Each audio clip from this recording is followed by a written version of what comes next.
This Demystifying Medicine video was created on February 27, 2021. The creators of this video used the most recent research available to explain the COVID-19 variants and vaccine protection. Due to the rapid evolution of knowledge in this area, the information is likely to change. For more frequent updates, visit the website of your national public health body. As you probably know, SARS-CoV-2, the virus causing COVID-19, is spread through respiratory droplets and from indirect contact with contaminated surfaces. Since it first emerged in late December 2019, the world has seen over 114 million cases of the virus. Viruses, including SARS-CoV-2, are huge mooches. They can't exist on their own for long and require hosts to survive. Viruses bind to your cells and enter them. Once they're in the cell, their main goal is to replicate and replicate and replicate. As the virus spreads and replicates in a host, there is always a chance for viral replication to be imperfect. Imagine you were asked to copy an essay, tens of thousands of words long. You're bound to make at least one typo. These typos occur all the time in the genetic code, or RNA, of the virus. While most are benign, typos in these areas can be beneficial for the virus, changing how easily the virus spreads, how harmful it can be, and what it can infect. Due to the intense spreading of this virus across the globe, there are more opportunities for this virus to evolve concerning mutations of entire genes. This is what we have seen with the 3 quickly rising variants you have probably heard about in the news. These variants are the B.1.1.7 variant, more commonly known as the UK variant, the B.1.351 variant, or the South African variant, and B.1.1.2.8, the Brazilian variant. These variants were all spotted late in 2020 or in early 2021.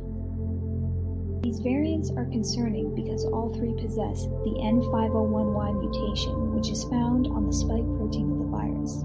The spike protein is what binds to our cell receptors to gain entry into our cells, like a key and lock.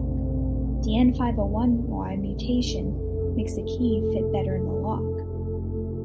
This improved fit means that we do not need as many viral particles to become infected, thus increasing the transmissibility of viruses with this mutation. It is hypothesized that the UK variant is anywhere between 30 to 50% more transmissible. This is why all of these countries and the countries these variants have spread to are experiencing huge surges in infections. The other mutation of concern is the E484K mutation in the spike protein of the Brazilian and South African variants. This mutation is known as an escape mutation because it helps the virus slip past the body's immune defenses. You're probably wondering, what does this mean for the future of the vaccines? Before we answer that question, let's first dive into the top 2 vaccine candidates being distributed, Pfizer and Moderna.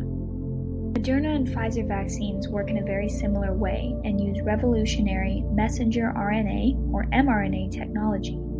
In essence, the body receives a little piece of genetic information required to create the spike protein of the SARS-CoV-2 virus. Once the spike proteins are made, the body will identify the spike proteins as foreign and attack.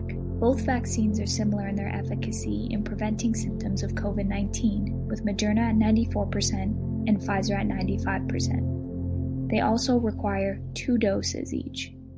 Finally, Pfizer has been approved for use in patients 16 and older, while Moderna is approved for use in patients 18 and older. Now that you know these vaccines target the spike protein, you can see the potential challenge we face with these variants having mutations in this region of the virus. As these variants spread across the world, researchers are racing to determine how well these vaccines are standing up to the variants. Small preliminary studies have been released in January and February, testing the vaccines against these strains. Regarding the B.1.1.7 variant, researchers at Pfizer and Moderna demonstrated that their vaccines will protect against it at approximately the same level as the wild-type virus first found in Wuhan, China. Promising research from other vaccine developers such as Novavax and AstraZeneca are showing similar results.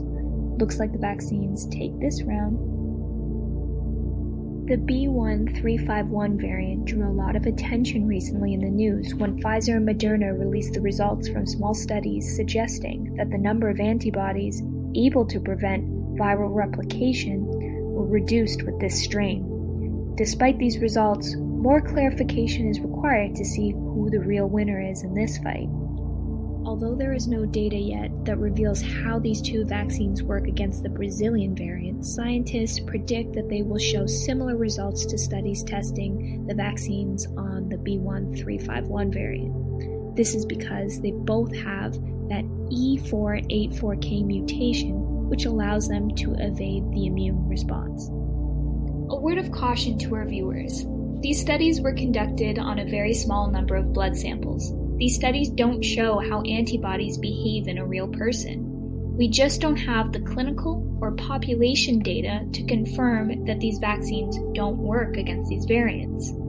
Also, fewer antibodies does not mean less protection. Scientists do not know how many antibodies it takes for an adequate level of protection. In fact, vaccine developers suggest that the lessened immune response still may be above where it needs to be to protect people against serious symptoms. Perhaps the most important question we all have is, what do these variants mean for the end of the pandemic? Unfortunately, the answer is not clear, but these vaccines will still play an important role in reducing infection and hospitalization rates, even with the variants. Vaccine developers have already begun altering the vaccines to address the variants of concern. And because mRNA vaccines, like Pfizer and Moderna, are easy to adjust, a new vaccine could be produced in a matter of days or weeks. It is likely that we will encounter more variants in the course of this pandemic. Regardless of the variants, this pandemic will end. Infectious disease specialists predict that we will see anything from the occasional flare-up to a seasonal illness. One round of vaccines was not intended to wipe the virus off the face of this earth, but booster shots or seasonal shots will be crucial in the foreseeable future. Want to know what you can do to prevent the variants from spreading further? Continue to mask up and physically distance, and if the vaccine is offered to you, take it, even if you've had COVID-19. Remember, we are in this together, but we won't be in this forever.